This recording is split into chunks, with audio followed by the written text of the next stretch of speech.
War does not discriminate. Death, destruction, suffering, victory, and defeat are all available to not only a country's armed forces, but also a nation's innocent civilian population. Forced evacuations of civilians into concentration zones, or camps, is a tactic that has been used throughout thousands of years of warfare. The United States is no stranger to these camps. Many are aware of the internment camps America used to imprison Japanese American civilians on U.S. soil during World War II. However, only a few are aware of the South Vietnamese-run refugee camps that were funded and assisted by the American government. The United States side of the Vietnam War were always chasing a so-called crossover point, a principal tactic that had succeeded during the Korean War. The crossover point was rooted in the ideology that if the United States and their allied forces killed more enemies than the number of soldiers recruited, at a certain point, North Vietnamese forces would simply not have enough soldiers to fight the war and would be forced to concede.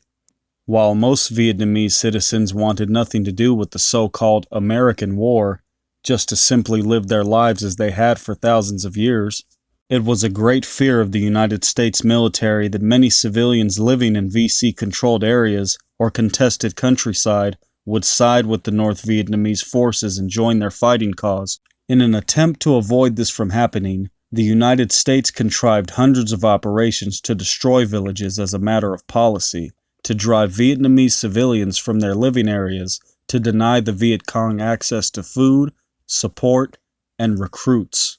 The idea was to separate civilians from the Viet Cong in the most literal way possible, depopulate the contested countryside full of civilians to hurt the North Vietnamese fighting forces. This, in turn, caused arguably a great deal more suffering to innocent North Vietnamese men, women, and children than it ever did to North Vietnamese fighting forces. While the United States government has adamantly denied any formal policy of generating refugees during the Vietnam War, that is exactly what they did for many years. More refugees equaled less Viet Cong recruiting base in the eyes of the Americans. Search and destroy operations were conducted by the thousands during the Vietnam War. These operations were mostly driven by the goal of killing as many enemy combatants as possible and recording the progress. The burning of hamlets, and sometimes entire villages, and the removal of its citizens to South Vietnamese government-controlled territories became nearly as important as killing as the war waged on. When American troops were on search and destroy missions and entered villages that were deemed a potential support base for the Viet Cong, homes and hamlets were often searched, and those that contained caches of weapons or food, or even enemy propaganda, were burned and destroyed. United States soldiers also destroyed hamlets, or sometimes even whole villages, as retribution for nearby traps and sniper fire. The Vietnamese civilians who lived in these villages lost their homes, possessions, food, and cattle in these operations.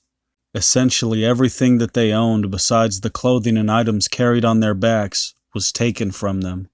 The United States even made further attempts to dissuade the civilians or the Viet Cong from returning to these villages by throwing white phosphorus grenades into water wells and destroying fruit trees and rice paddies. Survivors of these village raids were often forcibly removed and sent to United States government-run concentration zones or camps, so-called New Life hamlets, artificial villages that were surrounded by barbed wire. Other refugees generated by the United States war machine were sent to South Vietnamese-run refugee camps that were overcrowded and unsanitary, filled with unemployed, dispossessed, and hopeless civilians. Diseases such as cholera, dysentery, tuberculosis, typhoid, smallpox, and even the bubonic plague ran rampant through these camps. These camps were overall documented as being overwhelmed, underfunded, and understaffed, to say the least. Nearly all of these Vietnamese concentration camps were reported by the interned civilians as lacking not enough water, food, or farmable lands to properly sustain the refugees. Sufficient farming was often made impossible in these camps. No aid stations or medical personnel, no jobs, and not enough schools was also common in these return-to-village programs in refugee camps. These camps were also located very far from inhabitants' own fields, homes, and ancestral burial grounds where they had lived for many generations. New life hamlets, return-to-village programs, and refugee camps were very nice names for what were essentially Vietnamese gulags. These artificial villages were usually existing and built before the arrival of the refugees, but some detainees were forced to build their own villages. The United States ruthlessly labeled this as a self-help project when forcing the Vietnamese to build their own dwellings. These camps were often very crudely built from American refuse: beer and soft drink cases, pallets, ammo cases, cardboard, and sometimes sheet metal, which provided more protection from the elements but could sometimes bake in the sweltering Vietnamese heat. According to the book Kill Anything That Moves by author Nick Terse, Red Cross workers that visited these camps claimed that they were closer to Nazi concentration camps than a return-to-village program. The book Kill Anything That Moves also contains a quote from a woman who was being held in a camp that provides a heartbreaking and shocking insight on what life was like in these camps. The woman was quoted as saying, quote, "They give us rice and corn, not enough to feed our children. Now our children are dying. Soon they will all be dead. We are thrown here to die. When we die, no one provides funeral clothes or a coffin. We are buried like dogs." Another quote that comes from the book Kill Anything That Moves comes from an army soldier who was assigned to a camp who said, quote, "There were several hundred one-room tin shacks with rags over the windows for curtains, surrounded by barbed wire and chain-link fencing."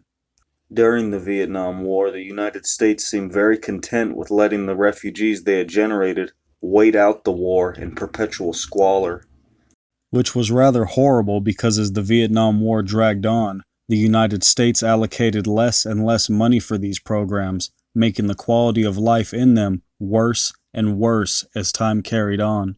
The major cities of South Vietnam were also a landing point for these refugees that had had their conventional existence snatched away from them. The cities of South Vietnam were devastated by the massive amounts of refugees that poured in. Shanty towns and ghettos filled with refugees sprang up on the outskirts of nearly every South Vietnamese provincial and district capital cities. The city of Saigon, for example, saw its population nearly triple throughout the war. Before the Vietnam War, Saigon had a population of 1.4 million and swelled to a high of 4 million in 1973, which was pretty incredible for a country with a population of only about 19 million. Saigon had the highest population density in the world in 1973, with twice the population density of Tokyo, Saigon's nearest rival in regards to population density in the world at the time. There was also nearly a 1,000-fold increase in motorized traffic in South Vietnamese major cities during the Vietnam War. By 1973, when the United States decided to start lowering its presence in Vietnam, there were more than 100,000 children that had been separated from their parents. This led to nomad gangs of children that roamed South Vietnam and lived by their own rules. Life for Vietnamese citizens after these camps could have been called a nightmare to say the very least. While the United States still had its military presence in Vietnam, many destroyed villages and their surrounding areas became free fire or free strike zones, areas where citizens had been removed and everyone was assumed to be an enemy combatant. Many citizens that escaped these refugee concentration camps and ghettos attempted to brave life returning home and found themselves inside these free fire zones where everyone could be considered a fair target. United States soldiers could not be held responsible for killing innocent civilians because by definition there were none there due to previous evacuations during search and destroy missions. So even after surviving an initial search and destroy operation, being evacuated to and surviving the horrible United States and South Vietnamese run camps, braving the journey home through a free fire zone, a civilian could be justifiably killed just for attempting to resume their lives in already destroyed villages. Most Vietnamese that made it back home returned to ashes and had to start their lives over again from nothing. After the war, when the camps were closed, those who chose not to stay in the overcrowded cities also returned home, to find only what the Americans chose to leave them. Many of the villages that were destroyed during the Vietnam War were restarted and today still have people living in them and are marked with memorials to remember the war and those who perished because of it. Thank you for watching. If you enjoyed the video, hit the like button and please subscribe to the channel for future content. This is the best way to support the channel. Thank you again for watching. Hodor at Hold the Door Show signing off. Take care.